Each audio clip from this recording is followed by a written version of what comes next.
Hello लोगोफोर खुलुमबाय नोंथांमोनखौ गिबियावनो बयखौबो चेनेलाव बरायना लाग्रोनाय जाबाय नोंथांमोननि थाखाय दिनै मोनसे गोनांथार भिडिअ लाबोनाय जादों लोगोफोर आं नोंथांमोननिसिम बे भिडिअनि गेजेरजों जोंनि नैबे BTC सरकारनिफ्राय फैनाय फरेस्टार 1 आरो फरेस्ट गार्डनि साख्रिनि बागैनो आङो नोंथांमोननिसिम माखासे आपडेटखौ खोन्थाहरनो सानदों मानो होनोबा जोंहा फिजिकेल फिटनेस टेस्टआ जासिगोन नैबे जुलाइनि 6 तारिखनिफ्रायनो गिबियावनो जोंहा फरेस्टार 1निया जागोरगोन दा बिनि उनाव जोंहा फरेस्ट गार्डनिया जागोन दा बेनिखायनो आं बेफोरनि बागै नोंथांमोननिसिम माखासे आपडेट खोन्थाहरनो सानदों आरो बेजों लोगोसेनो नैबे फरेस्टार 1 साख्रिनि थाखाय गासै 18,000निबो बांसिन मानसिफ्रा एप्लाइखौ खालामदों साख्रिनि थाखाय दा बेनिफ्राय फरेस्ट गार्डनि थाखाय 30,000निबो जोंहा बांसिन साख्रिनि थाखाय एप्लाइखौ खालामदों दा बिनि बागै नोंथांमोना खबरखौथ' मोनखाजोब्बाय जानांगौ नोंथांमोना नुखाबाय जानो हागौ दा बेफोरनि बागैबा नोंथांमोननिसिम माखासे बाथ्राखौ बुंहरनो सानदों आरो बेजों लोगोसेनो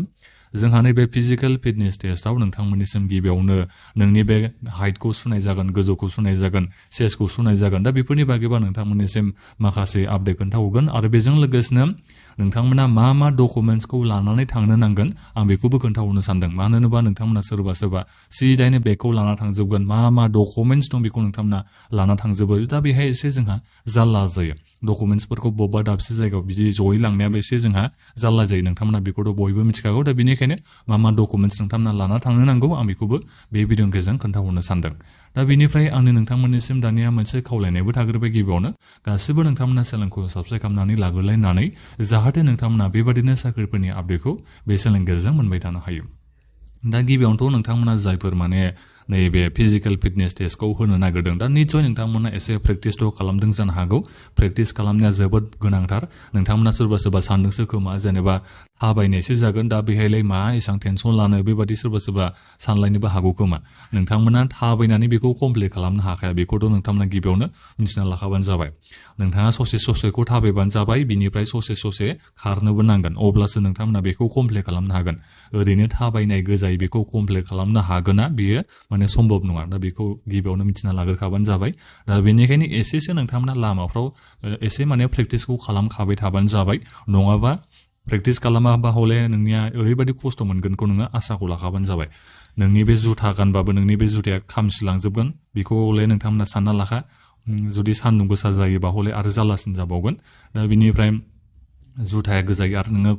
गाननानै बेखौ खारबाय थानो हाखाया ओरैबायदि गरम जाखायो बेखौ नोंथांमोना जायफोरनाव एक्सपिरियेन्स दङ नोंथांमोना बेखौ मिथिखायो जानो हागौ नोंथांमोना जुथा खुनानै ससे थाबायनांगोन ससे खारनांगोन गेदा गिदि नोंथांमोना जाजोबलायगोन दा बेनिखायनो बेखौ एसे मिथिखानानै नोंथांमोना जाहाथे बयबो दानिफ्रायनो एसे माने प्रेक्टिसखौ खालामखायो दा बिनि थाखायबा नोंथांमोननिसिम बे भिडिअनि गेजेरजों दायो बेखौ बुंहरग्रोनाय जाग्रोखाबाय निस्सय आं आसा खालामदों जायफोर नोंथांमोना फिजिकेल फिटनेस टेस्ट होनो नागिरदों निस्सय नोंथांमोना दायो प्रेक्टिसखौथ' खालामखादों जानो हागौ दा बेनिफ्राय जोंहा भेकेन्सिया बेसेबां दङमोन नैबे फरेस्टार 1नि थाखाय 47था जोंहा गासै भेकेन्सि दङमोन 47था अनलि दा बिनिफ्राय टटेल बिजाथिफ्रा बेसेबांमोन गासै माने खैजन केन्डिडेटफ्रा एप्लाइ खालामदोंमोन 18,235 केन्डिडेटफ्रा माने एप्लाइखौ खालामनाय जादोंमोन नैबे फरेस्टार 1नि थाखाय दा अब्ला नोंथांमोना साननानै नायबानो जाबाय कम्पिटिसना हाइ होनना नोंथांमोना खारनायाव थांनो नाङा बेखौ आं नोंथांमोननिसिम बुंहराखै नोंथांमोना बांसिनानो जायफोर माने थांगोन खारहैगोन एबा थाबायहैगोन दा नोंथांमोना बेहाय माने कमप्लिटथ' खालामनो हागोनखौ आङो आसाखौ खालामजोबखादों दा बेवहाय जोंहा मेन कम्पिटिसना मायाव जाहैगोन रिटन एग्जाम बेनिफ्राय इन्टारभिउ दा बे मोननैयाव नोंथांमोना गोसो होनानै माने कम्पिटिसनखौ खालामनो नांगोन नोंथांमोना मोजाङै फरायनांगोन दा बिनिफ्राय बे 47था पस्टनि बिथोराव फरेस्टारनियाव नोंथांमोना जायखिजाया मोनसेल' पस्टखौ नोंथांमोना लानो सानबानो जाबाय मानो होनोबा नोंनोथ' बुरजा आरो भेकेन्सि नाङा माथ्र नोंनोलाय मोनसेल'सो सिटखौ नांगौ दा बे मोनसेल' सिट एबा पस्टखौ नोंथाङा मोनबानोथ' जाबाय दा मालायखौ नोंथांमोना बेबादि साननो नांला जेनेबा 47थाल' आं हानाय नङा माबादि नङा होननानै नोंथांमोना दायो डाउट जानानै माने नैबे फिजिकेल फिटनेस टेस्टआव नोंथांमोना थाबायहैयालासिनो थानो नाङा एबा खारहैयालासिनो थानो नाङा आं बेखौ नोंथांमोननिसिम गिबियावनो बुंहरग्रोनाय जाग्रोखाबाय नोंथांमोना बेहाय थांनानै कमप्लिट खालामना फैबानो जाबाय थाबायनानै जा एबा खारनायानो जा बेखौ नोंथांमोना कमप्लिट खालामहैबानो जाबाय आं मानि थाखाय बेबायदि मोननै खोथाखौ बुंदों थाबायनानै जा एबा खारनायानो जा होननानै मानो होनोबा नोंथांमोना थाबायनानै कमप्लिट खालामनो हाखाया नालाय नोंथांमोना ससे थाबायनांगोन ससे खारनांगोन दा बेनिखायनो मोननै आं खोथाखौ नोंथांमोननिसिम बुंहरगासिनो दं आरो दा बे जाहैबाय फरेस्टार 1निया दा थिग बेबायदिनो फरेस्ट गार्डनियावबो जोंहा माने टटेल जोंहा भेकेन्सिया बेसेबां दङमोन 110 माने 110था जोंहा टटेल साख्रिनि भेकेन्सिया दङमोन नैबे फरेस्ट गार्डनि थाखाय दा बिनि थाखाय गासै खैजन मानसिफ्रा एप्लाइ खालामदोंमोन 34,394 बिजाथिफ्रा माने एप्लाइखौ खालामदोंमोन दा बेवहाय सोरबा माने थांनाय नङा थाबायहैनाय नङा एबा खारहैनाय नङा नोंथांमोना बेखौ सानना लाखा गोबांनो थांनाय नङा बेहाय सानना लाबानो जाबाय 30,000सो मानसिफ्रा माने थाबायहैगोन एबा खारहैगोनखौ। दा नोंथांमोना गासिबो नैबे फरेस्ट गार्डनि थाखाय मोजाङै गोसो होबानो जाबाय। बे जाहैबाय जोंहा ग्रेड 3 लेभेलनि भेकेन्सि। सेलारिया खम नङा बेखौलाय बुंखायो आङो। माने गिबि सेलारियानो नोंथांमोना 30,000नि बारा जाखायो। 33,000 34,000 बेबादि नोंथांमोना सेलारिया गिबि स्टार्टआ जागायजेनगोन। बे जाहैबाय जोंहा थार्ड ग्रेडनि साख्रि। बेखौ 4 ग्रेडनि नोंथांमोना साननो नाङा। फरायनायखौथ' नोंथांमोना मिथिखागौ। नैबे फरेस्ट गार्डनिखौ नोंथांमोना एप्लाइ खालामनो थाखाय खमथाराबाबो हायार सेकेन्डारि पास जानायासो नोंथांमोना एप्लाइखौ खालामनो हादोंमोन। दा बेनिखायनो बेखौ नोंथांमोना 4 ग्रेड लेभेलनि साख्रि बेबादि साननो नाङा। स्टार्ट मोनसे गोनां नोंथांमोना खाखि ड्रेसखौ मोननो हागोन। दा बेनिखायनो फरेस्ट गार्डनि थाखाय जायफोर नोंथांमोना एप्लाइ खालामदों गोसो होनानै दानिफ्रायनो प्रेक्टिसखौ खालामखाबाय थाबानो जाबाय। दा बेनिफ्राय आरो आं नोंथांमोननिसिम मोनसे बाथ्राखौ दायो बुंहरनाय जादों। बे भेकेन्सिया जोंहा बारायनो हागौ। मानो होनोबा बेहाय जोंहा एडभार्टाइजमेन्टआव लिरना होनाय दङमोन बेयो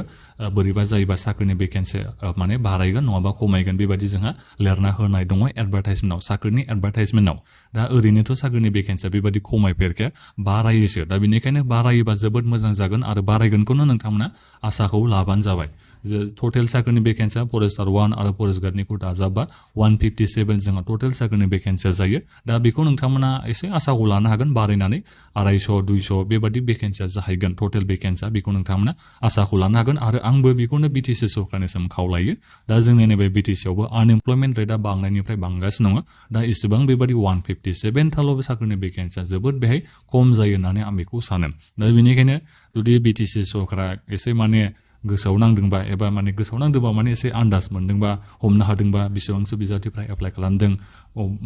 गासै 157था भेकेन्सिनि थाखायनो, दा बेफोरखौ एसे नोजोर बोदोंबा बिथांमोना साख्रिनि भेकेन्सिखौ बारायना होयोबा मोजां जागोनखौ आं सानो। दा बेखायनो आं माने BTC सरकारनिसिमबो आंनिनो बेखौनो खावलायनाय थाबाय। खमथारबाबो साख्रिनि भेकेन्सिखौ 200 250 बेबादि खालामना होबानो जाबाय मोननैखौ, फरेस्टार 1 आरो फरेस्ट गार्डनिखौ दाजाबनानै। दा बेखौबो आंनि खावलायनाय थाबाय BTC सरकारनिसिम। दा बिनिफ्राय फैदो नोंथांमोना खैथासो समनिफ्राय थांनांगोन। नोंथांमोना फुंनि 6टानिफ्राय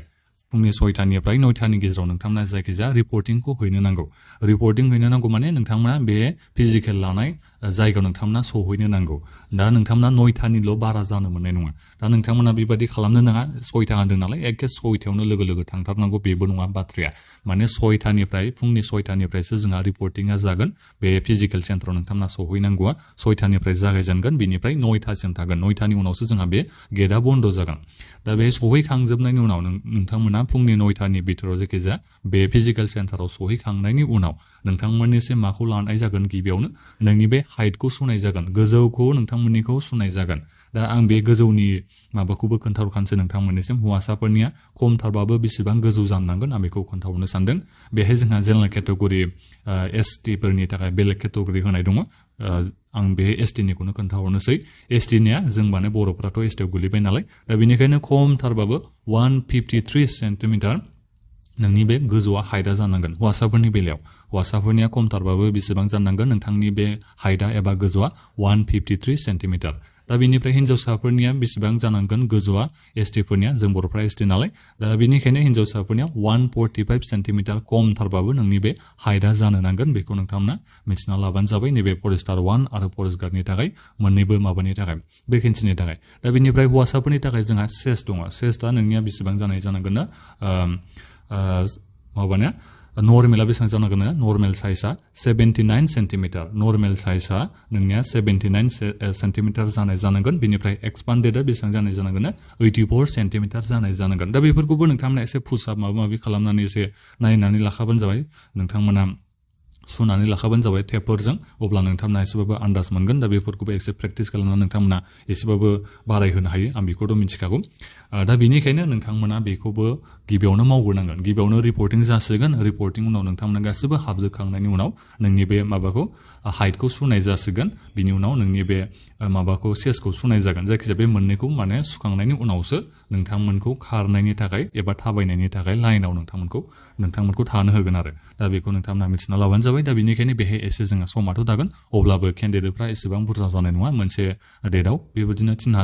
3,000ल'सो होनाय दंखायनो 3,000बो जाजोबनाय नङा। मालाबाथ' बेबादिनो 2,000 2500 बेबादि बिजाथिफ्रा एटेन्ड जायोबाथ' माने गोख्रैनो जागोन आरो खारनाया। दा बेनिफ्राय खारनाया गिबियावनो मोनसे जायगाजोंनो जुदि खारहैयोबा महिलाफोरखौ गिबियावनो माने खारहोगोन माने हिन्जावसाफोरखौ गिबियावनो खारहोग्रोनाय जागोन दा बिनि उनावसो हिन्जावसाफ्रा खारनानै कमप्लिट खालामखांनानै बिथांमोना फैखांनायनि उनाव सफैखांनायनि उनावसो हौवासाफोरनि लाइना जायो दा बेनिखायनो समाथ' गोबाव जोंहा जायो हौवासाफोरनि बे खारनाया जागायनायखौ नोंथांमोना सानना लाबानो जाबाय बेसांमोन 4 घन्टानि गेजेराव नोंथांमोना कमप्लिट खालामनांगौमोन नामा बावलायलांबावबायसो आं दा बे 4 घन्टा हिन्जावसाफोरनियाबो बे माबायानो 4 घन्टायानो दा बेनिखायनो बे हिन्जावसाफोरनिया 16 किल'मिटार बिथांमोना कमप्लिट खालामनांगौ 4 घन्टायाव दा बेनिखायनो जुदि 10टाफोरनिफ्राय खारनाया जागायबाबो हिन्जावसाफ्रा 10टानिफ्राय खारोबा खैथासिमाव बिथांमोना कमप्लिट खालामनो हागोन नोंथांमोना साननानै नायबानो जाबाय 10टा 11टा 12टा एकथासिम बिथांमोननिया खारनाया जागोन दा बे एकटानि उनावसो जोंनिया हौवासाफोरनिया जागोन दा हौवासाफोरनिया आरो 4 घन्टा खारनाया बेसेबां 26 किल'मिटार थाबायनानै कमप्लिट खालामनो हाया होननानै आं बेखौ बुंखादों दा बेनिखायनो एकटानिफ्राय जागायबाबो हमना ला 1टा 2टा 3टा 4टासिमहालागै नोंथांमोननिया जाहैगोन दा बेफोरखौ एसे नोंथांमोना नोजोरखौ बोबानो जाबाय नोंथांमोना आं मानि थाखाय बे बाथ्राखौ बुंहरदों जाहाथे नोंथांमोना जाग्रा मुवाफोरखौ थिगै जानानै थांखायो आं बेखौ नोंथांमोननिसिम बुंहरनाय जादों नङाबा हले नोंथांमोना फिट नांगोन उदै खालि जायोबा जाहाथे एनार्जिया थानाय नङा नोंथांमोना माने खारनोबो हानाय नङा थाबायनोबो हानाय नङा बेबादि जाहैगोन दा बेखौ गावनि देहाखौबो एसे नोंथांमोना नोजोरखौ बोखाबानो जाबाय आरो बोथोरा नोंथांमोना खारहैखालि एबा थाबायहैखालिबा माबायदि जायो बेखौबो नोंथांमोना सानना लाबानो जाबाय दैफोरखौ नोंथांमोना लाखाबानो जाबाय बथलफोरखौ नोंथांमोना